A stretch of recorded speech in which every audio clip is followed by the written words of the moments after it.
भर्गो देवस्य धीमहि धियो यो नः प्रचोदयात्। यदि इस धरती पर स्वर्ग का अवतरण करना है तो हमारा जीवन शैली परम पूज्य गुरुदेव पंडित श्री राम शर्मा आचार्य जी के बताए हुए रास्ते पर यदि चलना है तो इस जिंदगी को यज्ञमय बनाना पड़ेगा। और यही भाव आपने शांति कुंज के उद्गाता बंधुओं से सुने। अगला गीत इसी भाव को लेकर है कि यह राह नहीं है फूलों की, कांटे ही इस पर मिलते हैं, लेकर के दर्द जमाने का बस हिम्मत वाले चलते हैं। यदि यज्ञीय जीवन शैली को अपनाना है तो हिम्मत के साथ इस महासमर में हम सबको आगे बढ़ना है। तो नवरात्रि के शुभ बेला में आइए उद्गाता बंधु से यह गीत सुने। कांटों के पथ पर चलना है, जन सेवा कोई खेल नहीं, जनहित में मरने वालों का फूलों से कोई मेल नहीं। यह राह नहीं है फूलों की, यह राह नहीं है फूलों की, कांटे ही इस पर मिलते हैं, लेकर के दर्द जमाने का बस हिम्मत वाले चलते हैं, लेकर के दर्द जमाने का बस हिम्मत वाले चलते हैं। यह राह नहीं है फूलों की, यह राह नहीं है फूलों की, कांटे ही इस पर मिलते हैं, लेकर के दर्द जमाने का बस हिम्मत वाले चलते हैं, लेकर के दर्द जमाने का बस हिम्मत वाले चलते हैं।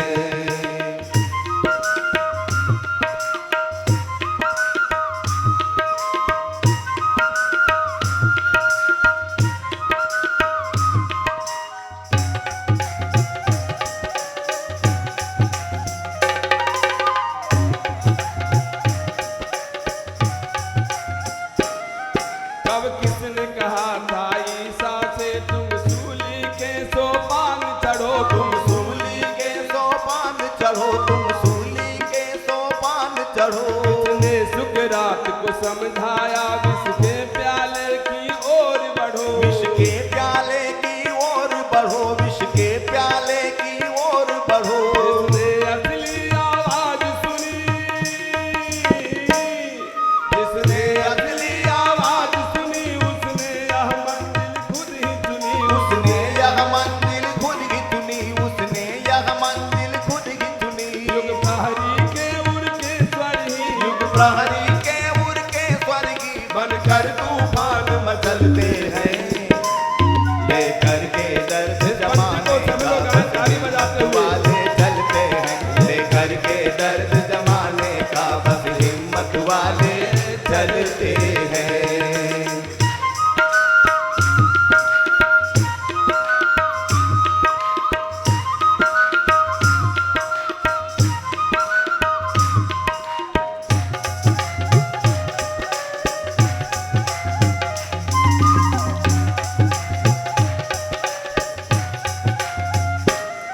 थी कौन कमी उस गौतम को, जिसने वह वैभव छोड़ा था, जिसने वह वैभव छोड़ा था, जिसने वह वैभव छोड़ा था।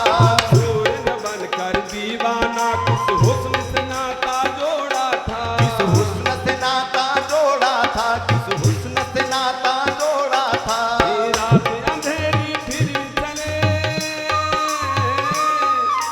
रात अंधेरी फिर चले, आघात सहे पद से न टले, आघात सहे पद से न टले, आघात सहे पद से न टले। इन दर्द भरे पद चिन्हों पर, इन दर्द भरे पद चिन्हों पर पूजा के सिर सिर खिलते हैं, लेकर के दर्द जमाने का बस हिम्मत वाले चलते हैं, लेकर के दर्द जमाने का बस हिम्मत वाले चलते हैं।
पशु पक्षी कीट पतंग सभी, पशु पक्षी कीट पतंग सभी। इतिहास के गुलशन में लेकिन आता बासंती रंग तभी, आता बासंती रंग तभी, आता बासंती रंग तभी। जब ऐसा माली आता है,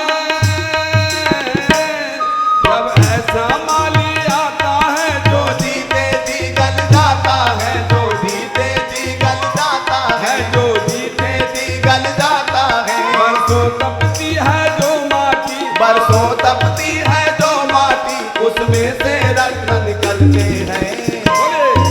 बोले दर्द जमाने का बस हिम्मत वाले चलते हैं, लेकर के दर्द जमाने का बस हिम्मत वाले चलते हैं। यह राह नहीं है फूलों की, यह राह नहीं है फूलों की, कांटे भी इस पर गिरते हैं। लेकर के दर्द जमाने का बस हिम्मत वाले चलते हैं, लेकर के दर्द जमाने का बस हिम्मत वाले चलते हैं, लेकर के दर्द जमाने का बस हिम्मत वाले चलते हैं, लेकर के दर्द जमाने का बस हिम्मत वाले चलते हैं। बराबर महाकाल की। इस नवरात्र अनुष्ठान पे हम पूज्य गुरुदेव से यही प्रार्थना करते हैं कि हे प्रभु जीवन हमारा यज्ञमय कर दीजिए। यज्ञ का ज्ञान विज्ञान क्या है, किस प्रकार हम अपने जीवन को यज्ञी जीवन के माध्यम से श्रेष्ठताओं की तरफ ले चलें, इस विषय का संपादन करने के लिए भाइयों बहनों हम सभी के मध्य में परम आदरणीय डॉक्टर चिन्मय पंड्या जी मौजूद हैं। आपका प्रारंभिक जीवन परम पूज्य गुरुदेव परम वंदनीय माता जी की गोद में बीता। MBBS की डिग्री आपने देहरादून से ली, इसके बाद उच्च शिक्षा के लिए आप लंदन इंग्लैंड गए, वहाँ से आपने न्यूरोसाइकेट्री में MRCP की डिग्री प्राप्त की। भारतीय संस्कृति के प्रचार प्रसार करने के लिए, परम पूज्य गुरुदेव के सपने को साकार करने के लिए आपने लंदन की उस नौकरी को छोड़कर जीवनदानी कार्यकर्ता के रूप में देव संस्कृति विश्वविद्यालय में वर्तमान रूप में आप कार्य कर रहे हैं। भाइयों बहनों, जब युवाओं के मार्गदर्शन की बात होती है तो परम आदरणीय डॉक्टर साहब देश विदेशों में जाकर परम पूज्य गुरुदेव के सपने को साकार करने के लिए निरंतर प्रवज्जा कर रहे हैं। वर्तमान में आप देव संस्कृति विश्वविद्यालय के प्रतिकुलपति के रूप में एक अभिभावक, लेखक, दार्शनिक, प्रोफेसर, सलाहकार के रूप में अपनी सेवाएं दे रहे हैं। ICCR भारतीय संस्कृति के प्रचार प्रसार करने के लिए भारत सरकार की जो एक संस्था है उसकी कोर कमेटी के रूप में आप सदस्य हैं। भारत सरकार के अनेक पदों पर आप सलाहकार के रूप में कार्य कर रहे हैं। आपका सबसे बड़ा परिचय है परम पूज्य गुरुदेव के सच्चे शिष्य के रूप में। हम सभी के मार्गदर्शन के लिए, युवाओं को आगे बढ़ाने के लिए हजारों लाखों युवाओं की प्रेरणा के स्रोत बने हुए हैं। तो बहुत ज़्यादा समय न लेते हुए बड़े विनम्रता के साथ आप सबकी तालियों के बीच इस नवरात्रि महापर्व पर मैं निवेदन करता हूं कि परम पूज्य गुरुदेव के संदेश को दें। परम आदरणीय डॉक्टर साहब। मित्रों, परम पूज्य गुरुदेव परम वंदनीय माता जी की सूक्ष्म उपस्थिति को साक्षी मानकर गायत्री मंत्र के साथ अपनी बात आरंभ करना चाहूँगा। नवरात्रि का पुनीत अवसर चल रहा है, पावन समय चल रहा है और गायत्री मंत्र अपने आप में एक अद्भुत दिव्य पवित्र मंत्र है। एक अभ्यर्थना भी है, अंदर से एक याचना भी है, कामना भी है और दो उद्देश्यों के साथ कामनाएं हैं। एक उद्देश्य तो ये है कि हम लोग चाहे जीवन में कहीं पर भी पहुंच जाएं, जाने अनजाने हमारे व्यक्तित्व के अंदर, हमारी सोच के अंदर, हमारे चिंतन के अंदर, हमारे समझने के तरीके में ऐसे दोष और दुर्गुण आ जाते हैं जो हमें अपनी गलतियां नहीं देखने देते। गायत्री मंत्र भगवान के सामने निष्पक्ष भाव से, इस भावना के साथ कि हमसे जाने अनजाने कोई गलतियां हो गई हों, इस भावना के साथ उनके आगे समर्पण है कि हे प्रभु आप हमें सही पथ पर ले चलें। शेख उस्मान की कहानी है। शेख उस्मान हजरत निजामुद्दीन औलिया के शिष्य थे और सब्जी बेचने का काम करते थे। तो उनके पास उनकी आदत थी कि कोई भी उनके पास आता था, सिक्का देता था, उनको सब्जियां दे देते थे। सिक्का सही हो गलत हो इससे फ़र्क नहीं पड़ता था। धीरे धीरे लोगों को लगा कि साहब शेख उस्मान के पास आप जाओ और खोटा सिक्का भी दो तो चल जाता है। तो जितने शहर के लोग थे वो सब खोटा सिक्का ला ला करके वहीं पर उनको देने लगे कि साहब ये तो किसी को देते नहीं, इन्हीं को दे देंगे, बदले में सब्जी भी मिल जाएगी। और शेख उस्मान रख लिया करते थे।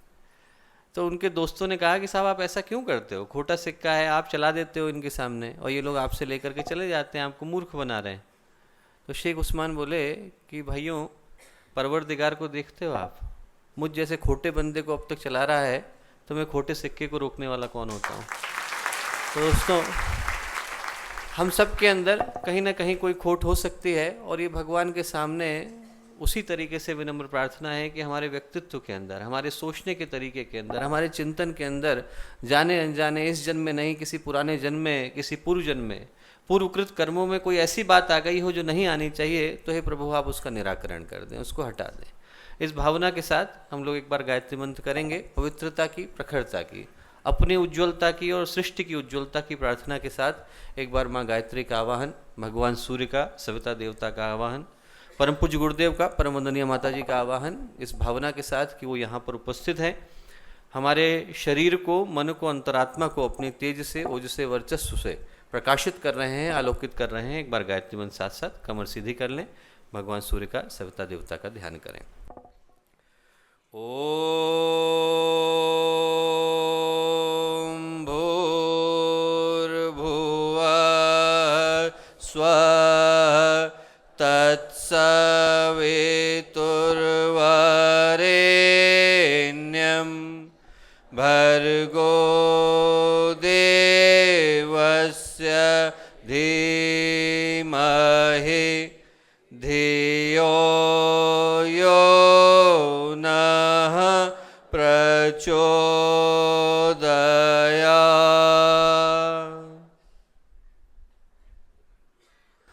परम पूज्य गुरुदेव, परम वंदनीय माता जी के सूक्ष्म सानिध्य में नवरात्रि के इस पावन अवसर पर शांति कुंज के दिव्य प्रांगण में, महाकाल के इस घरोंदे में, शांति कुंज के मुख्य प्रवचन हॉल में उपस्थित क्षेत्र से, भारत के विभिन्न स्थानों से आए हम लोगों के अपने कार्यकर्ता भाइयों बहनों, मित्रों, मनुष्य के जीवन में बहुत अच्छा और बहुत बुरा कभी कभी ही घटते हैं, हर रोज़ नहीं घटते। हमारे जीवन में जो सौभाग्य के क्षण आते हैं वो कभी कभार ही आते हैं, हर रोज़ नहीं आया करते। और सौभाग्य के क्षण मनुष्य के जीवन में उस समय आते हैं जब उस समय को पहचानना, समय की कीमत को जानना समझ जाते हैं। जो समय की कीमत को जानते हैं वो सौभाग्यशाली कहलाते हैं, और उसकी कीमत को गंवा देने वाले बदकिस्मती का, बदनीति का शिकार होते हैं। आप लोग पूरी सृष्टि में दृष्टि उठा करके देखिए, आप जान जाएंगे कि जितनी भी कीमत है वो समय को पहचानने की कीमत है। जितनी भी कीमत है वो ये जानने की कीमत है कि हम सही समय पर सही कार्य कर पाते हैं कि नहीं कर पाते हैं। जो लोग खेती बाड़ी करते हैं, किसान हैं, उस बात को जानते हैं कि यदि हम लोग सही समय पर बीज न बोएं तो कभी फसल नहीं हो पाएगी। रबी के समय में आप खरीफ की बो दें, खरीफ के समय में रबी की बो दें, फसल नहीं हो पाएगी। डॉक्टर के पास हम लोग जाते हैं, और यदि हम लोग सही समय पर बीमारी को लेकर के जाते हैं तो इलाज हो पाता है। और बीमारी यदि बढ़ जाए, शुरू के दिन हो तो एक पैरासीटामोल से काम चल जाएगा, और वहीं पर यदि बीमारी बढ़ जाती है, यदि बीमारी आगे चली जाए, पूरे शरीर में फैल जाए, तो फिर इलाज कर पाना बहुत मुश्किल हो जाता है। वही कैंसर है, यदि शुरू के दिन में आप डॉक्टर के पास चले जाएं तो फिर एक चीरे से काम चल जाएगा, एक इंसीजन से काम चल जाएगा। पर वहीं पर यदि कैंसर पूरे शरीर में फैल जाए तो फिर भगवान के आगे हाथ फैलाने के अलावा कोई चारा शेष नहीं रह जाता। जितनी भी कीमत है दोस्तों इस संसार में, वो समय को पहचानने की कीमत है। समय को यदि पहचान करके सही समय पर हम लोग सही कार्य करते हैं तो फिर वो अपना परिणाम दे करके जाता है। और जो वर्तमान समय चल रहा है वो ऐसा ही समय चल रहा है, ऐसा ही विलक्षण, ऐसा ही अद्भुत, ऐसा ही ऐतिहासिक, ऐसा ही युगांतरकारी समय चल रहा है। इस समय को पहचान करके किए गए कार्य होंगे तो युगों युगों तक अपने श्रेय को, अपने परिणाम को दिखाने वाले हैं। और नहीं तो व्यक्ति अपना नाम इस देश की, इस विश्व की जनसंख्या में बढ़ा करके जाएगा और गंवा करके जाएगा। वैसे दिखने में ऐसा नहीं प्रतीत होता कि कोई अद्भुत समय चल रहा है। बाहर ऐसा नहीं है कि कोई कुरुक्षेत्र का रण सज गया है, बाहर ऐसा नहीं है कि कोई महाभारत की साज सजी हुई है, बाहर ऐसा नहीं है कि कोई राम राज्य का युद्ध चल रहा हो, ऐसा भी नहीं कि कोई रावण, कोई महिषासुर, कोई बाणासुर पूरी सृष्टि पर कब्जा करके बैठ गया है। पर इस समय में जो कुरुक्षेत्र का रण है, इस समय में जो महाभारत की लड़ाई है, इस समय में जो भी देवासुर संग्राम है, वो इंसान के चिंतन में चल रहा है। आप यदि अपने अंतर्मन में उतर करके देखें तो आप पाएंगे कि जितनी छटपटाहट, जितनी बेचैनी, जितनी चीख चिल्लाहट, जितनी मारकाट इंसान के अपने चिंतन में चल रही है, उतनी पहले कहीं और नहीं चल रही थी। इतनी तो गीता के रण में भी नहीं चल रही थी, इतनी तो महाभारत के युद्ध में भी नहीं चल रही थी। आज के समय में यदि आप इंसान को देखें तो इंसान बड़े बड़े घर लेकर के बैठा है दोस्तों, करोड़ों के पैकेज लेकर के बैठा है, आलीशान मकान लेकर के बैठा है, दिल की दूरी से रिक्त होकर के बैठा है। दिल की कीमत से, भावनाओं की दृष्टि से खाली होकर के बैठा है, अंदर से बिल्कुल अपने आप को संकीर्ण करके बिल्कुल छोटा करके बैठा है, भावनाओं की दृष्टि से निकृष्ट होकर के बैठा है, चिंतन की दृष्टि से संकीर्ण होकर के बैठा है। आज की तारीख में आदमी के पास पैसे आ गए हैं, संबंध जीरो हो गए, भावनाएं खो गई। आदमी के पास बड़े बड़े घर हो गए हैं, परिवार खो गए। आदमी के पास बहुत सारी चीज़ें आ गई हैं, जनसंख्या बढ़ गई है, पर मानवता खो गई। और ऐसे समय में दोस्तों, जब आदमी के चिंतन के अंदर, आदमी के विचारों के अंदर, आदमी की भावनाओं के अंदर प्रदूषण हो गया है, आदमी के सोचने के तरीके के अंदर निकृष्टता आ गई है, तो फिर समाधान के स्वर हमारी संस्कृति के मध्य से ही निकल सकते हैं। समाधान के स्वर हमारे सोचने के तरीके से निकल सकते हैं, इसी संस्कृति से, इसी अध्यात्म से निकल सकते हैं। और जिस एक जगह से निकल सकते हैं उसका नाम है यज्ञ। पूरी सृष्टि के वातावरण को बदलने के लिए यदि किसी एक प्रक्रिया की आवश्यकता है तो उसका नाम है यज्ञ। पूरी सृष्टि को यदि देवत्व के मार्ग पर आगे बढ़ाने के लिए किसी एक प्रक्रिया का नाम है तो वो है यज्ञ। आदमी के अंदर देवत्व का उदय करने के लिए किसी एक प्रक्रिया की आवश्यकता है तो उसका नाम है यज्ञ। और मनुष्य के अंदर देवत्व के उदय से लेकर धरती पर स्वर्ग के अवतरण के लिए यदि किसी प्रक्रिया का नाम है तो उसका नाम है यज्ञ। मैं आपको बताऊं कि कैसे। दोस्तों, यदि आप भारत का इतिहास उठा करके देखें, रामायण को देखें, महाभारत को देखें, तो जब जब ऐसे समय आए हैं कि सृष्टि में नकारात्मकता आई है, अंधकार आया है, तमस आया है, कुहासा आया है, आदमी के सोचने की दृष्टि के अंदर निकृष्टता आई है, दूषण आया है, प्रदूषण आया है, सोचने का तरीका आदमी का निकृष्ट हो गया है, ऐसे समय में हमारे ऋषियों ने, मुनियों ने इस देश में, इस विश्व में, इस भारत में यज्ञ की परंपरा को प्रारंभ किया। पूरा रामायण का कार्य समाप्त हो गया जब रावण कांत हो गया, रावण को पूरी तरह से भगवान राम ने नष्ट कर दिया। उसके बाद भगवान राम जब वापस लौटे तो उनने बनारस में दशाश्वमेध घाट पर बैठ करके 10 अश्वमेधों को किया। क्यों किया? इसलिए किया दोस्तों कि रावण तो समाप्त हो गया, पर रावण के मारे जाने से, रावण के खत्म हो जाने से वो असुरता समाप्त नहीं हो गई जो आदमी के चिंतन में बैठ गई थी। रावण तो अकेला था। आप एक कैंसर के ट्यूमर को हटा देते हैं तो कैंसर के ट्यूमर को हटा देने के बाद वो ग्रोथ तो निकल जाती है, पर जो शरीर के सेल में जा करके कैंसर बैठ गया है उसको हटाने के लिए आपको रेडिएशन देना पड़ता है, उसको हटाने के लिए आपको कीमोथेरेपी देनी पड़ती है। वैसे ही रावण तो मर गया, पर रावण के मर जाने के बावजूद जो नकारात्मकता आदमी के चिंतन में आ गई, आदमी के सोचने के तरीके में जो निगेटिविटी आ गई, उसको हटाने के लिए यज्ञ की आवश्यकता पड़ती है। वातावरण के परिशोधन के लिए, सूक्ष्म का परिष्कार करने के लिए यज्ञ की आवश्यकता पड़ती है। पूरा का पूरा महाभारत समाप्त हो जाने के बाद भगवान कृष्ण को भी इसी तरीके से 108 राजसूय यज्ञों को करना पड़ा, वाजपेयी यज्ञों को करना पड़ा। इसलिए करना पड़ा कि यज्ञ के कारण इस वातावरण का परिशोधन किया जा सके। जब जब इस सृष्टि में ऐसा हुआ है कि असुरता हावी हुई है, आदमी के चिंतन के अंदर नकारात्मकता आई है, निगेटिविटी आई है, सोच के अंदर, भावनाओं के अंदर, आदमी के सोचने के तरीके के अंदर पूरी तरह से नकारात्मकता आ गई है, तो उसको हटाने के लिए जो प्रयोग ऋषि मुनियों ने किए हैं वो यज्ञ का प्रयोग किया है, सूक्ष्म के वातावरण के परिशोधन के लिए। जब हम लोग दोस्तों यज्ञ के ज्ञान और विज्ञान की बात करते हैं तो 2 बातें निकल करके आती हैं। पहला तो यज्ञ हमें शिक्षाएं क्या देता है, और दूसरा यज्ञ के पीछे का विज्ञान क्या है, और दोनों पर थोड़ी थोड़ी देर के लिए मैं बोलना चाहूँगा। यज्ञ जो शब्द है वो संस्कृत के यजन शब्द से निकल करके आया है। यजन शब्द का अर्थ होता है संगतिकरण, देव पूजन और दान। बड़ा अद्भुत शब्द है देव। देव का मतलब है जो देना जानता हो। देव का मतलब है जो देने की सामर्थ्य रखता हो, अधिकार रखता हो और भाव रखता हो। देने की सामर्थ्य तो बहुत सारे लोग रखते हैं, अधिकार नहीं रखते, और जो अधिकार रखते हैं वो भाव नहीं रखते। आप चले जाइए, बहुत सारे लोग हैं जिनके पास ये सामर्थ्य भी है, क्षमता भी है, अधिकार भी है कि वो दूसरे का भला कर सकते हैं, पर उनके अंदर देने की भावना नहीं, उनके अंदर बिल्कुल देने की सोच नहीं। दिल्ली में आप जाएंगे, बड़े बड़े लाल बत्तियों पर आप रुकेंगे तो आदमी बड़ी बड़ी गाड़ियों में घूम रहा है, और जैसे ही एक व्यक्ति थोड़ा सा 5 पैसे मांगने के लिए आता है, आदमी सबसे पहले खिड़की के शीशे बंद करता है, कहीं मुझसे कुछ छीन करके न ले जाए। 5 पैसे ले भी जाएगा तो क्या फ़र्क पड़ रहा है। आदमी करोड़ों लेकर के बैठा है, पर उसकी दिल में किसी को दूसरे की सहायता करने के लिए, किसी दूसरे की मदद करने के लिए 5 रुपये देने का भाव नहीं। आदमी का भाव अंदर से सिकुड़ गया है। दोस्तों, जो देवता शब्द है, जो देवता का भाव है, वो अपने आप में अद्भुत है। आप लोग जब शांति कुंज के अंदर प्रवेश करते हैं तो गुरुदेव ने बड़े बड़े अक्षरों में लिखवाया, मनुष्य में देवत्व का उदय, धरती पर स्वर्ग का अवतरण। और उसके पीछे गुरुदेव का भाव यही था कि हम में से प्रत्येक के अंदर का जो देवत्व है वो जागृत हो जाए। और देवत्व जागृत होने के पीछे जो भाव है वो ये भाव है कि जो देना जाना जाए, जो देना जान जाता है वो असली देवता बन जाता है। ऐसा ही प्रश्न देवर्षि नारद के मन में आया।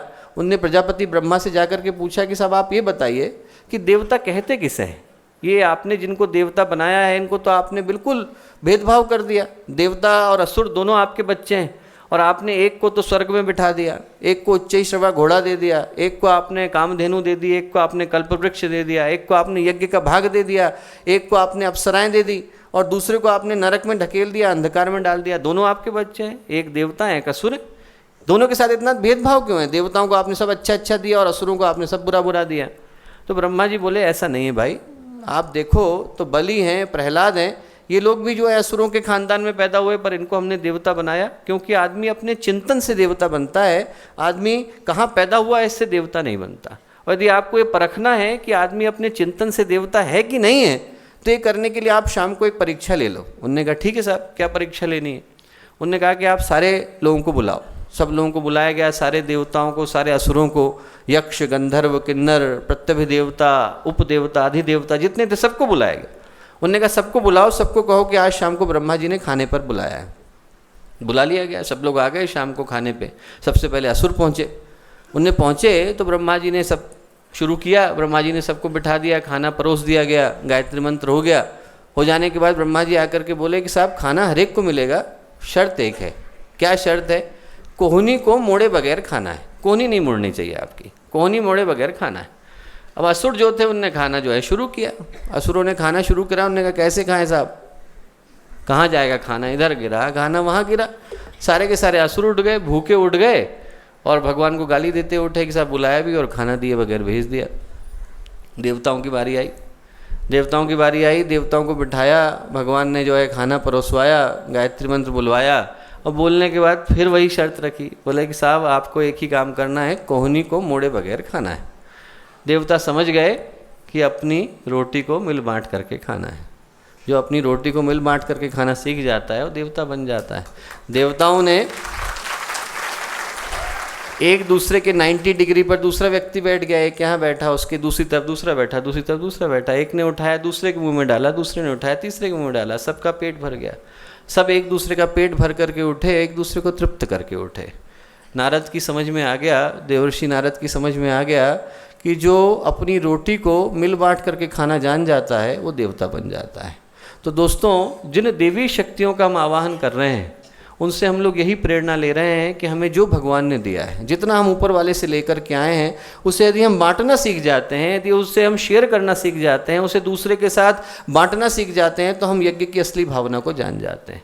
देवी शक्तियों का पूजन, ऐसी शक्तियों को साथ साथ मिलकर के उनका आवाहन करना और उनसे देवी गुणों को धारण करने की प्रार्थना करना। देवी गुणों का मतलब है देने की भावना, त्याग की भावना, बलिदान की भावना, दया की भावना, करुणा की भावना। दूसरे व्यक्ति कष्ट में है तो उसके कष्ट को हटाने की भावना। यदि ये भावना हमारे अंदर आ जाती है, मानवता की भावना आ जाती है, दूसरे के कष्ट के निवारण की भावना आ जाती है, कोई व्यक्ति यदि कष्ट में है, पीड़ा में है, उसको हटाने का भाव हमारे अंदर आ जाता है, तो हम असली यज्ञ करना जान जाते हैं। असली यज्ञ की परिभाषा यही है कि यदि हमारे अंदर दूसरे व्यक्ति के कष्ट को हटाने का भाव जागृत हो जाता है, मानवता का असली भाव जागृत हो जाता है, तो हम देवता बन जाते हैं।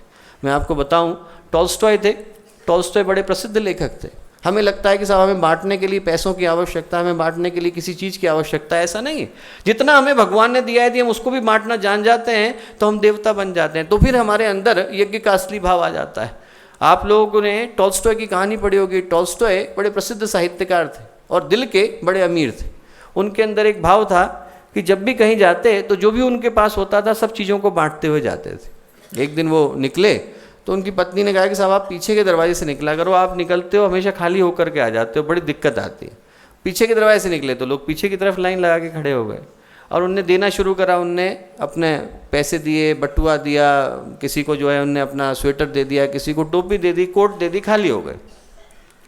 एक आदमी बैसाखियों के सहारे से आ रहा था धीरे धीरे, और टॉल्स्टॉय आगे बढ़े और उन्होंने देखा कि आदमी खड़ा हुआ है। अब टॉल्स्टॉय की आंखों में आंसू आ गए। उनने उसको गले लगा लिया। उन्होंने कहा कि भैया अब मेरे पास तेरे को देने को कुछ नहीं बचा, कल दोबारा आऊँगा तो लेकर के आऊँगा। वो व्यक्ति बोला कि साहब ऐसा मत कहिए, आप आज आपने जो दिया वो आज तक किसी ने नहीं दिया। बोले साहब पैसे देने वाले बहुत मिले, प्यार देने वाला पहली बार मिला है। तो दोस्तों, प्यार देने वाला हम में से हर कोई बन सकता है। पैसा नहीं हो हमारे पास, कोई दिक्कत की बात नहीं है। विद्या नहीं हो हमारे पास, कोई दिक्कत की बात नहीं है। हमारे पास बहुत ज़्यादा संपदा नहीं हो, कोई दिक्कत की बात नहीं है। भावनाएं हम में से हर व्यक्ति लेकर के आया है। हम में से हर व्यक्ति दो हाथ लेकर के आया है। हम में से हर व्यक्ति दूसरे व्यक्ति के कष्ट को हटाने के लिए दो हाथ बन सकता है, उसके आंसू पोंछने वाला हाथ बन सकता है, उसका कष्ट हटाने वाला हाथ बन सकता है। इतना हम में से हर व्यक्ति बन सकता है। और जिस दिन हमारे अंदर ये भाव आ जाता है दोस्तों, उस दिन हम लोग यज्ञ की असली शिक्षा को समझ जाते हैं। यज्ञ की असली शिक्षा यही है, देवीय भावनाओं को अपने अंदर धारण करना, देने की भावना को अपने अंदर धारण करना, उदारता की भावना को अपने अंदर धारण करना, मानवता की भावना को अपने अंदर धारण करना। ये यज्ञ की पहली शिक्षा है। यज्ञ की दूसरी शिक्षा वही है दोस्तों जो गुरुदेव सदा कहा करते थे, मनुष्य में देवत्व का उदय, धरती पर स्वर्ग का अवतरण। हमें देखने में आसान सा लगता है, देखने में आसान नहीं है। जिसको अभी आप यज्ञी जीवन की बात कर रहे थे, यज्ञी जीवन का मतलब है कि यदि सामने वाले को कष्ट है तो मैं अपने जीवन को उठा करके दे दूं। आप लोगों ने महर्षि दधीची की कथा सुनी होगी। महर्षि दधीची की कथा ये सबको पता है कि जब ये बारी आई कि धरती पर वृत्रासुर ने कब्जा कर लिया और इंद्र भगवान को महर्षि दधीची की शरण में जाना पड़ा कि साहब जब तक कोई तपस्वी अपनी हड्डियों को नहीं देंगे, अपनी अस्थियों को नहीं देंगे, उनकी अस्थियों से आयुध नहीं बनेगा, उनकी अस्थियों से एक हथियार नहीं बनेगा, तब तक उस असुर का अंत नहीं हो सकता। दधीची ने कहा, एक पुराणों में जब जिक्र आता है तो पुराणों में कहा कि दधीची ने वाक्य के समाप्त होने का इंतजार नहीं किया। उनने कहा यदि मानवता के लिए मेरी हड्डियों की आवश्यकता है तो आप अभी ले जाओ, तुरंत ले जाओ आप। और उनकी हड्डियों से वज्र बना, वज्र से वृत्तासुर का अंत हुआ। ये कहानी का एक पक्ष है, पर जो कहानी का दूसरा पक्ष है वो बड़ा ही हृदय स्पर्शी है। कहानी का दूसरा पक्ष ये है कि जब दधीची ने शरीर छोड़ा तो उस समय में उनकी पत्नी वहाँ पर उपस्थित नहीं थी। जब वो लौट करके आई तो उन्होंने देखा कि साहब मेरे पति यहाँ पर नहीं है, और सारे के सारे देवता जिनको मैं छोड़ करके नहीं गई थी यहाँ पर खड़े, कैसे खड़े? तो उनने इंद्र की ओर आश्चर्य भरी दृष्टि से देखा और पूछा मेरे पति कहाँ गए? तो इंद्र ने ये नहीं कहा कि आपके पति नहीं रहे। इंद्र ने कहा आपके पति यज्ञ करने के लिए गए, आपके पति यज्ञ करने के लिए गए। दोस्तों, जब हम अपना जीवन समाज के लिए अर्पित कर देते हैं, ये राह नहीं है फूलों की, कांटे ही इस पर मिलते हैं। जिस दिन हम अपने जीवन को, अपनी सोच को समाज के लिए अर्पित कर लेते हैं, हम यज्ञ के पथ पर आगे बढ़ जाते हैं। जिस दिन हमारे अंदर ये भाव आ जाता है कि साहब हमको जो मिला है परमात्मा की ओर से हम समाज को देने के लिए तत्पर हो जाते हैं, उस दिन हम यज्ञ के पथ पर आगे बढ़ जाते हैं। और ये तो यज्ञ के पीछे का दर्शन है, यज्ञ के पीछे की सोच है, यज्ञ के पीछे का भाव है। और जो यज्ञ का अपना कर्मकांड है, जब हम यज्ञ का कर्मकांड कर रहे हैं तो उसके कर्मकांड का प्रत्येक स्टेप, उसके कर्मकांड का प्रत्येक सोपान, उसके कर्मकांड का प्रत्येक चरण अपने आप में एक नई शिक्षा को दे करके जाता है। दोस्तों, हम लोग यज्ञ करते हैं तो हम लोग यज्ञ में करते क्या हैं? हम लोग अग्नि को जलाते हैं, मंत्रों का उच्चारण करते हैं और हवन सामग्री को उसके अंदर डालते हैं। क्यों करते हैं? आग जलाते हैं दोस्तों। यज्ञ की जो अग्नि जलती है वो हमें 3 शिक्षाएं देती है। यज्ञ की अग्नि जलाने के पीछे के 3 भाव हैं। क्या? पहला तो है गर्मी प्रदान करना। जहाँ कहीं पर भी ठंडी हो, जहाँ पे भी जैसे ही थोड़ी सी आग पहुँचती है वहाँ पर गर्मी आ जाती है। और यज्ञ से जो मिलने वाली अग्नि है, यज्ञ से जो जलने वाली अग्नि है, वो हमें शिक्षा देती है दोस्तों। वो ये शिक्षा देती है कि हम भी अपने विचारों के अंदर गर्मी लाएं, हम भी अपनी सोच के अंदर तेजस्विता लाएं, प्रखरता लाएं। आदमी की ज़िंदगी में यदि उमंग और उत्साह चला जाता है, उल्लास चला जाता है, अंदर का भाव चला जाता है, तो आदमी वहीं ठंडा हो जाता है। पानी एक जगह पर रुक जाता है तो फिर नाले में बदल जाता है, वहाँ पे मक्खी मच्छर फैलते हैं, बीमारियाँ आती हैं, बदबू आती है। और वही पानी जो है बहने लग जाता है तो नदी में बदल जाता है, प्रपात में बदल जाता है, प्रवाह में बदल जाता है, लाखों लोगों का कल्याण करता है। हमारे जीवन में यदि सकारात्मकता आ जाती है, ऊर्जा आ जाती है, उमंग आ जाती है, उत्साह आ जाता है, उल्लास आ जाता है, तो हम हजारों लोगों के लिए प्रेरणा का कारण बन जाते हैं। और वहीं पर व्यक्ति यदि एकदम ठंडा हो जाए, उसके अंदर निगेटिविटी आ जाए, सोच के अंदर डिप्रेशन आ जाए, कुछ लोगों से आप बात करके देखो तो एकदम सारी दुनिया ही निगेटिव है उनके लिए। आप उनसे बात करके देखो, आप बात करोगे तो आप अपना दुख लेकर के आए होगे और आप उनके पास से और दुख का पहाड़ लेकर के लौटोगे। आदमी इतना मनहूस होकर के बैठा हुआ है कि आप उससे बात करने जाओ, वो आपको 40 कंप्लेन बता देगा। साहब दुनिया सही नहीं चल रही है, देश जो है सही नहीं चल रहा है, डॉक्टर इलाज ढंग से नहीं कर रहा है, बच्चों की पढ़ाई ढंग से नहीं हो रही है, नौकरी ढंग से नहीं मिल रही, सारी चीज़ें निगेटिव हैं। और कुछ लोगों से आप बात करके देखो तो आप उनसे 5 मिनट के लिए बात करोगे और आपके अंदर एकदम आशा का, उत्साह का, उमंग का संचार हो जाएगा। हम वैसे बन जाएं कि हमारे अंदर से, हमारे चिंतन के अंदर से गर्मी निकले, प्रकाश निकले, ऊर्जा निकले, उमंग निकले, उत्साह निकले। जब व्यक्ति के अंदर से उमंग और उत्साह निकलती है दोस्तों, तो चाहे उसकी उम्र 120 वर्ष की क्यों ना हो, वो अभी भी युवा है। और नहीं तो यदि आदमी 18 वर्ष का हो गया और उसके अंदर नेगेटिविटी आ गई, उसके अंदर सोच में एकदम ठंडापन आ गया, तो 18 वर्ष में बूढ़ा हो गया। इस देश ने हमेशा से इसके ऊपर भरोसा नहीं किया कि आदमी की उम्र क्या है। उम्र चाहे जो भी हो, हमारी दृष्टि में वो युवा रहे। 89 वर्ष की उम्र में तुलसीदास जी ने रामचरितमानस को लिखना शुरू करा।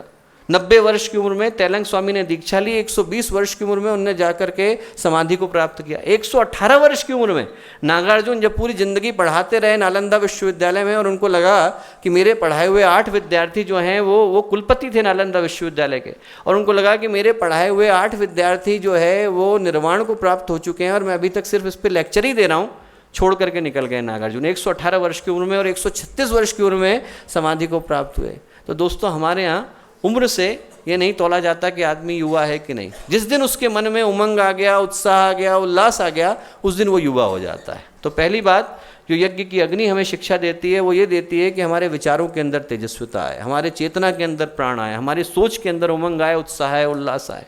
और दूसरी चीज़ प्रकाश। जहाँ कहीं भी अंधेरा हो, अग्नि आए, आग आए, एकदम उजाला हो जाता है। कितने भी वर्षों का अंधेरा हो, वहाँ पे सैकड़ों वर्षों से अंधेरा छाया हुआ हो, यदि 1 सेकंड में आग जलाओ आप, तुरंत प्रकाश आ जाएगा। हजारों वर्ष के अंधेरे को दूर करने में प्रकाश को 1 सेकंड का समय नहीं लगता। वैसा प्रकाश हमारे अंदर से निकल करके आए। मैं आपको अपने सामने की घटना बताता हूँ। रामानंद सागर, बहुत पहले की बात है, जिस समय बिल्कुल पीक पर थे, बिल्कुल जब रामायण सीरियल चल रहा था और बहुत पीक पर थे। गुरुदेव से मिलने के लिए आए। गुरुदेव से मिलने के लिए आए और जब ऊपर चढ़े वो मिलने के लिए, तो जब ऊपर चढ़ते हैं सीढ़ियों पर, तो एक बार गए, वापस लौट करके आ गए, फिर दोबारा चढ़े, फिर वापस लौट करके आ गए। तो लोगों ने कहा साहब यहीं गुरुदेव आगे की तरफ है। बोले साहब मैं जानता हूँ गुरुदेव वहाँ है, प्रकाश इतना निकल रहा है कि देख नहीं पा रहा हूँ, थोड़ा वापस निकल करके आना पड़ रहा है।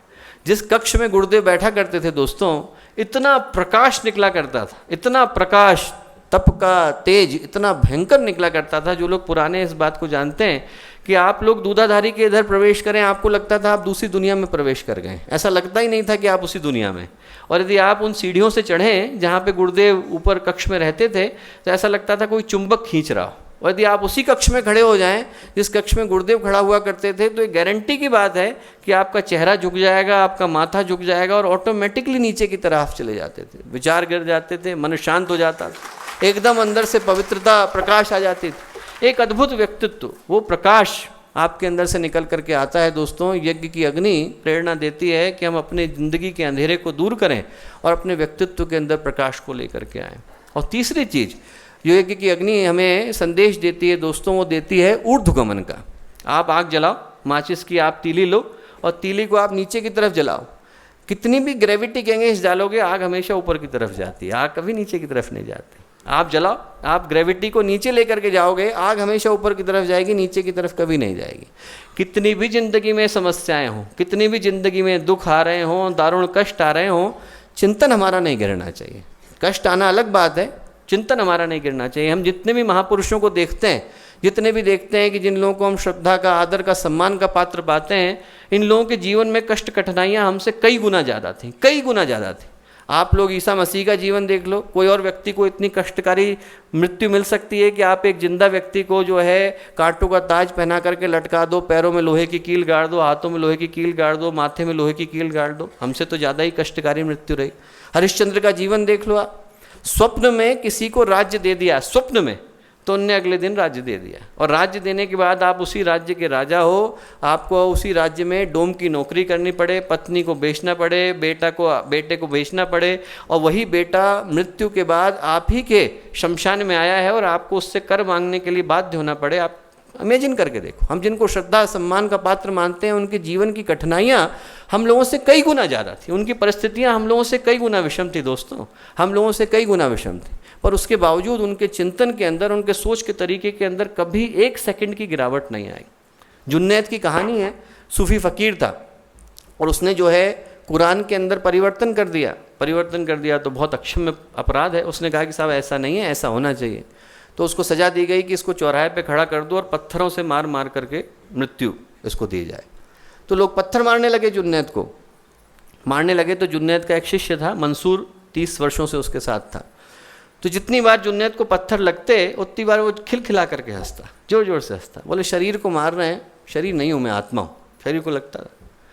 तो सब लोग मंसूर को देखने लगे कि साहब राजा का आदेश है, ये क्यों नहीं मार रहा है, जो मंसूर उसका शिष्य था।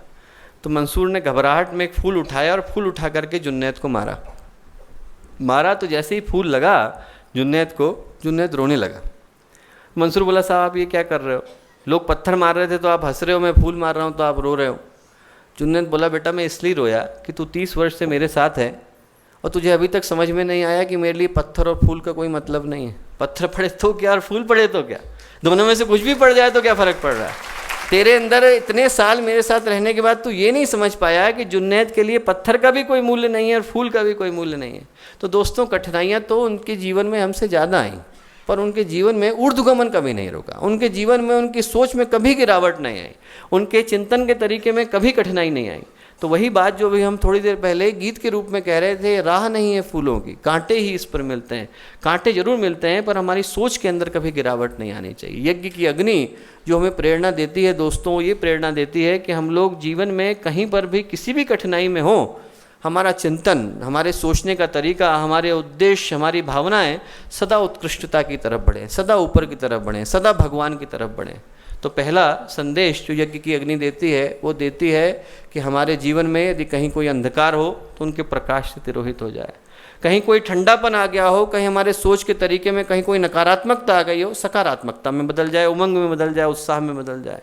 और यदि हमारा चिंतन कहीं से नीचे की तरफ जाने लग गया हो, गिरने, पतन, पराभव की तरफ जाने लगा हो, ऊपर उठने लगे, ऊर्ध्वगामी हो जाए, उन्नति की ओर जाए, उत्कर्ष की ओर जाए, ये यज्ञ की अग्नि का पहला संदेश है। दूसरा कार्य हम लोग करते हैं दोस्तों कि जब हम यज्ञ की अग्नि करते हैं तो हम उसके अंदर समिधा डालते हैं और ये बोलते हैं इदम गायत्री इदम नमः। मेरा था ही नहीं, कल भी मेरा नहीं था, आज कैसे हो सकता है, मैं कभी लेकर के ही नहीं आया, सब कुछ भगवान का दिया हुआ है। हम तो इस दुनिया में बिना कपड़ों के आए थे और जो मिल गया है वो बोनस है। जितना हम लोगों को मिल गया है वो सब का सब बोनस है। जो हम पहने हुए हैं, जो हमें संबंध मिल गए हैं, जो हमें रिश्ते मिल गए हैं, जो हमें पद मिल गया है, जो हमें पैसा मिल गया है, सबका सब बोनस है। खाली आए थे, खाली हमें जाना है। जितना हम भगवान से लेकर के आए थे भगवान को लौटा रहे हैं। एकदम गायत्री भगवान का ये, उन्हीं को वापस लौटा रहे हैं। एक कहानी है अब्दुल रहीम खान खाना की कि अब्दुल रहीम खान खाना सम्राट अकबर के दरबार में सिपाह सलार थे और अकबर जो है उनकी कविताओं से प्रसन्न होकर के बहुत उनको खूब सारे जवाहरात दिया करते थे। जब मिलते थे उनको तो अब्दुल रहीम खान खाना क्या करते थे कि साहब अगले दिन आंख बंद करके लोगों को दान में दे देते थे। आंख बंद कर लेते थे, जो आ जाए उसको दे देते थे। कवि गंग उनसे मिलने के लिए पहुँचे। कवि गंग मिलने के लिए पहुँचे तो उन्होंने देखा कि साहब अब्दुल रहीम खान खाना दे रहे हैं, और दे रहे हैं तो क्या हो रहा है कि एक व्यक्ति, एक जो लगा हुआ था व्यक्ति लाइन में, याचक भिखारी, वो एक बार लेकर के गया और 8 बार दोबारा लेने आ गया। एक बार हीरा ले गया, दूसरी बार कुछ और ले गया, ऐसे ऐसे करके बार बार आ रहा था। उसको लगा कि साहब अब्दुल रहीम खान खाना तो देख नहीं रहे, एक बार ले लो चाहे 8 बार ले लो। तो कवि गंग ने कहा कि इसके सामने बोलना अच्छा नहीं लगेगा, सामने टोक करके बोलना अच्छा नहीं लगेगा। तो उनने कविता में अब्दुल रहीम खान खाना को कहा, उनने कहा साहब कहाँ से सीखी नवाब जो, नवाब साहब कहाँ से सीखा ऐसी दैनी दैन, देने का ऐसा तरीका। बोले देने का ऐसा तरीका नवाब साहब आपने कहाँ से सीखा? जो जो हाथ ऊपर उठे त्यों त्यों नीचे नैन। हाथ तो आपके ऊपर जा रहे हैं, दान दे रहे हो आप, आंखें बंद कर रहे हो, ऐसा तरीका तो मैंने कहीं देखा नहीं। तो अब्दुल रहीम खान खान ने कविता में जवाब दिया, देनहार कोई और है जो देता दिन रैन। देने वाला तो वहाँ बैठा है, वो दे रहा है सबको दिन रात। लोग भरम मोपे करें ताते नीचे नैन। लोग मुझ पे भरम कर रहे हैं, मैं आंखें नीचे करके दे रहा हूँ। तो दोस्तों इदम गायत्री इदम नमः वही है, देनहार कोई और है जो देता दिन रैन। लोग भरम मोपे करें ताते नीचे नैन। देने वाला तो परमात्मा ही, ये सब कुछ उसी का है। सृष्टि उसी की है, ब्रह्मांड उसी का है, संसार उसी का है। हर व्यक्ति के पीछे वही खड़ा है, कृपा के पीछे वही खड़ा है, कोप के पीछे वही खड़ा है, करुणा के पीछे वही खड़ा है, क्रोध के पीछे वही खड़ा है। उसी की दी हुई चीज़ उसी को लौटा रहे हैं। इसीलिए कह रहे हैं एकदम गायत्री एकदम नमः। ये भाव अपने अंदर पैदा करना कि जो भी है परमात्मा का दिया हुआ है, अच्छा है बुरा है, उन्हीं को समर्पित है। इस भावना के साथ कि जो उनने दिया था उन्हीं को लौटा रहे हैं। ये दूसरी शिक्षा है यज्ञ की। और यज्ञ की जो तीसरी शिक्षा है दोस्तों, वो ये शिक्षा है, यज्ञ का जो हम लोग ज्ञान की बात करते हैं, दर्शन की बात करते हैं, तो यज्ञ की जो तीसरी शिक्षा है वो ये कि जो हमने समाज से लिया है, समाज का जो ऋण है, उससे हम लोग मुक्त होकर के जाएं। हमें पता नहीं चलता समाज का हम पे बहुत ऋण है। हमने वायु ली है, ऑक्सीजन ली है, हमने यहाँ से समाज से शिक्षा ली है, विद्या ली है, माता पिता से संस्कार लिए हैं। इसे शुद्ध वायु करके लौटाना, इसे शुद्ध संस्कार करके लौटाना, ऐसे शुद्ध भावनाएं करके लौटाना, ये यज्ञ की शिक्षा है। कि जितना हम लोग करके आए यज्ञ में, इसीलिए क्रिया नहीं भावना महत्वपूर्ण हो जाती है। यज्ञ में हम लोग घी डालते हैं उस घी का हम लोग क्या कर सकते थे? समोसे बना सकते थे। कितने लोग खाते साहब? आपने 1 किलो घी डाला, यज्ञ में करेंगे तो क्या करते? समोसे बनाते, कचौड़ी बनाते। 5 खाएंगे, 25 खाएंगे, 50 खाएंगे, 100 लोग खा लेंगे। पर जब हमने उसको घी को अग्नि में डाल करके होम कर दिया, साइंटिस्ट भी कहते हैं कि 15 किलोमीटर की दूरी में जाता है यज्ञ का धुआं।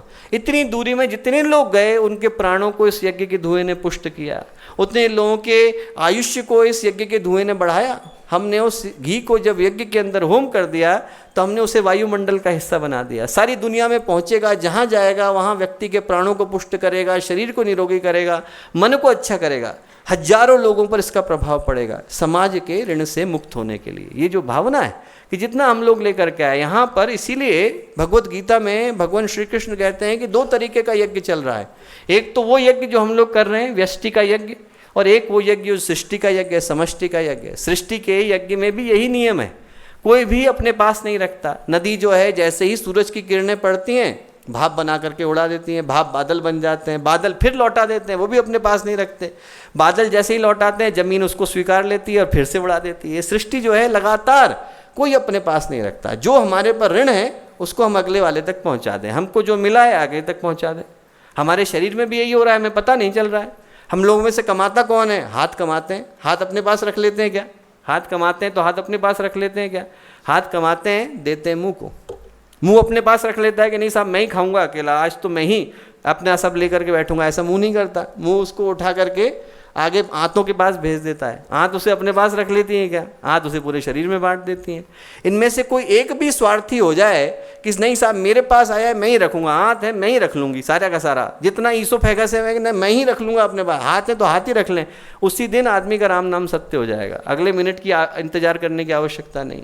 दोस्तों, इनमें से कोई भी एक स्वार्थी हो जाए तो वहीं पर यज्ञ की प्रक्रिया समाप्त हो जाएगी, पूरी सृष्टि का चक्र गड़बड़ा जाएगा। स्वार्थी नहीं होना, जो समाज से मिला है, समाज के ऋण से मुक्त होना, ये यज्ञ की तीसरी शिक्षा है। यज्ञ की तीसरी शिक्षा यही है दोस्तों कि जो हमें मिल गया है हम वापस लौटा दें। आप लोग अंतिम संस्कार की गुरुदेव की 1948 की किताब उठा करके पढ़िए। 1948 में जब गुरुदेव ने किताब लिखी, पहली वाली जब लिखी, तो उसमें अंतिम संस्कार को भी गुरुदेव ने यज्ञ बताया है कि अंतिम संस्कार में आप जब वहाँ पर रख रहे हैं कि आदमी अपना शरीर छोड़ करके चला गया है, तो गुरुदेव ने जो मंत्र लिखे हैं वो ये लिखे हैं, आयुर्यज्ञेन कल्पताम, चक्षुर्यज्ञेन कल्पताम, बाहुर्यज्ञेन कल्पताम, कि हे भगवान आपने आयु दी वापस लौटा रहे हैं, आपने हमें आंखें दी वापस लौटा रहे हैं, आपने हमें बाहुएं दी वापस लौटा रहे हैं, जो कुछ हम लेकर के आए थे हम सब लौटा करके जा रहे हैं। अंतिम संस्कार भी हमारे लिए यज्ञ था। अंतिम समय तक शुभ कर्म करने की प्रेरणा यज्ञ की तीसरी शिक्षा है। यज्ञ की ये शिक्षा है दोस्तों कि एक तो हम लोग लेवता बन करके नहीं, देवता बन करके जिएंगे। संसार से ले करके नहीं जाएंगे, दे करके जाएंगे। जो कुछ हमें मिला है बांट करके जाएंगे। विद्या मिली है बांट करके जाएंगे, ज्ञान मिला है बांट करके जाएंगे, भावनाएं मिली है बांट करके जाएंगे, पैसा मिला है, संपदाएं मिली है, विभूतियां मिली है, जो मिला है बांट करके जाएंगे। यज्ञ की पहली शिक्षा ये। यज्ञ की दूसरी शिक्षा ये कि जिंदगी में यदि कहीं अंधकार आ गया हो, नकारात्मकता आ गई हो, सोचने के तरीके के अंदर निकृष्टता आ गई हो, निष्पक्ष आत्म समीक्षा करेंगे, आसानी से एकांत में बैठ करके सोचेंगे कि कहीं भगवान हमारे अंदर ऐसा कुछ तो नहीं आ गया जो नहीं आना चाहिए, और आ गया हो उसको ऊपर उठाएंगे, उत्कर्ष की ओर ले जाएंगे, उन्नति की ओर ले जाएंगे, ऊर्ध्वगमन करेंगे। और तीसरी शिक्षा ये कि अंतिम समय तक शुभ कर्म करेंगे। यदि समाज का कोई ऋण हमारे ऊपर रह गया हो तो उससे मुक्त होकर के यहाँ से जाएंगे। ये यज्ञ की तीसरी शिक्षा है। ज्ञान की दृष्टि से यज्ञ की ये शिक्षा है। विज्ञान की दृष्टि से बहुत छोटे में बताता हूँ कि इससे ज़्यादा बढ़िया विज्ञान और आज तक न कभी हुआ है और न कभी होगा। आपने पढ़ा होगा अभी कल के दिन पेरिस में क्लाइमेट चेंज के ऊपर दुनिया ने एक एग्रीमेंट साइन किया, और जिस एग्रीमेंट में जिस निष्कर्ष पर वैज्ञानिक आज पहुँचे हैं वो हमारे ऋषि मुनियों ने यज्ञ के रूप में आज से 1000 साल पहले दे दिया। क्या निष्कर्ष है पेरिस क्लाइमेट एग्रीमेंट का? पेरिस क्लाइमेट एग्रीमेंट का निष्कर्ष है ज़ीरो वेस्ट मैनेजमेंट, कि जितना हम लोग ले रहे हैं उसको रिसाइकिल करके वापस लौटा दें। यज्ञ को आप देखो, दुनिया की पहली ज़ीरो वेस्ट मैनेजमेंट प्रोसेस, पहली। जितना हमने सृष्टि से लिया, प्रकृति से लिया, वापस प्रकृति को लौटा रहे हैं। ऐसी प्रक्रिया आज तक कभी नहीं हुई और न कभी होएगी। आप देखें सोच करके, तो यज्ञ में हम लोग क्या करते हैं? अग्नि जलाते हैं, अग्नि जलती है तो क्या निकलता है? कार्बन डाइऑक्साइड निकलती है। कार्बन डाइऑक्साइड को ग्रहण कौन करता है? प्लांट करते हैं, एनिमल करते हैं। उनने लिया। आपके चारों ओर जितनी हैज बनी हुई है, पहले आप प्लांट लगाते थे यज्ञशाला के चारों ओर, उनने कार्बन डाइऑक्साइड ली, हमें ऑक्सीजन लौटाई। दोनों के बीच में रिलेशन है। जो धुआं ऊपर गया वो 3 काम करता है दोस्तों। एक काम तो ये करता है कि जितने वैज्ञानिक निष्कर्ष हैं वो ये बताते हैं कि यज्ञ का धुआं सारे के सारे फाइटोकेमिकल्स को अट्रैक्ट करता है। फाइटोकेमिकल वो हैं जो कि बादल बनाते हैं।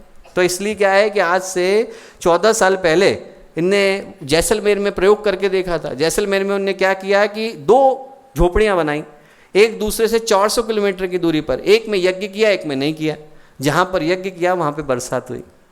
क्यों हुई? क्योंकि उस जगह पर फाइटोकेमिकल अट्रैक्ट हो गए, वहाँ पर बारिश हो गई। तो एक काम तो यज्ञ का धुआं ये करता है कि बारिश को अपनी ओर आकर्षित करता है। दूसरा ये करता है कि जितना छोटी छोटी जगह पर पॉल्यूशन आ गया है उनको हटाने का काम करता है। टोटल सस्पेंडेड सॉलिड जिनको हम बोलते हैं विज्ञान की भाषा में, उन सबको कम करने का काम यज्ञ का धुआं करता है। और उसके बाद जो चला गया वो पानी में चला जाता है और जितने बैक्टीरिया हैं उनको ख़त्म कर देता है, वाटर पॉल्यूशन को ख़त्म कर देता है। जो उसके बाद आपकी ऐश बच जाती है, जो भस्म बच जाती है, वो सबसे ज़्यादा हाई है सॉइल न्यूट्रिएंट में। उसको आप उठाइए, खेती के मैदान पर डाल करके आइए, फर्टिलिटी बढ़ेगी, सारे के सारे पैदावार बढ़ेगी। और हमने इसमें जितना प्रकृति से लिया प्रकृति को लौटा दिया, एक चीज़ एक्स्ट्रा नहीं ली, जितनी ली सारी की सारी लौटा दी। और बल्कि यज्ञ के धुएं में यदि कोई आदमी बीमार है, किसी को तकलीफ है, किसी तरीके का कष्ट है, आप दवाई डालिए, उसमें अश्वगंधा डालिए, शतावर डालिए और दवाई को आप सीधे डिलीवर करा दीजिए। जो लोग डॉक्टरी बैकग्राउंड से हैं वो जानते हैं कि आप सीधे गोली देंगे तो लिवर में चली जाएगी। इसीलिए आप 1 ग्राम की पैरासीटामोल लेते हैं, 150 मिलीग्राम लगती है, बाकी का तो लिवर ले गया मेटाबोलाइज करने में। और दूसरा तरीका है कि आप सीधे वेन में दे दीजिए, पर पेनफुल तरीका है। सबसे आसान तरीका है कि आप एनेस्थीसिया दे दीजिए, इन्हेलेशन। आपने सीधे सांस में दिया, न तो कहीं इंजेक्शन लगाना पड़ा, न कहीं कोई गोली खिलानी पड़ी। और एक को नहीं, आप 25,000 को खिलाइए। जिसको एक साथ धुआं देना है आप सब एक साथ दीजिए, सभी के साथ एक साथ सबको। यदि आपको बीमारी को दूर करना है तो इससे बढ़िया वैज्ञानिक तरीका नहीं है। इससे साधारण सरल, इससे बढ़िया तरीके का समग्र उपचार प्रक्रिया आज तक कभी हुई भी नहीं है और न कभी होने वाली है। आज से हजारों साल पहले हमारे ऋषि मुनियों ने वो विज्ञान खोज लिया जिस पर आज के साइंटिस्ट आज की तारीख में एग्रीमेंट पर पहुँचे। तो विज्ञान की दृष्टि से देखें दोस्तों तो अद्भुत विज्ञान है। जितना प्रकृति से लिया वो वापस प्रकृति को लौटाना। पर यज्ञ के पीछे का जो भाव है, यज्ञ के पीछे की जो शिक्षाएं हैं, वो हम में से हर के जीवन के लिए काम की हैं। समाज से लिया है, समाज को लौटा करके जाएं, लेवता नहीं देवता बन करके जाएं। जो भगवान ने हमारे को दे करके भेजा है उसे बांट करके जाएं। यदि ये सारी शिक्षाएं हमारे जीवन में आत्मसात होती हैं, हम लोग अंदर ले करके जाते हैं, तो जीवन सार्थक हो पाता है, उद्देश्यपूर्ण हो पाता है, एक पथ की ओर आगे बढ़ पाता है। तो भगवान करे कि ये सारी बातें जो हम लोगों ने यहाँ पर करी, इनके पीछे का मर्म जो गुरुदेव ने अपने जीवन के कदम कदम पर, पग पग पर हमें बताया है, वो हम में से हर एक के जीवन में उतरे। इन्हीं शुभकामनाओं के साथ, इन्हीं मंगल कामनाओं के साथ मैं अपनी बात को समाप्त करता हूँ। बहुत बहुत धन्यवाद।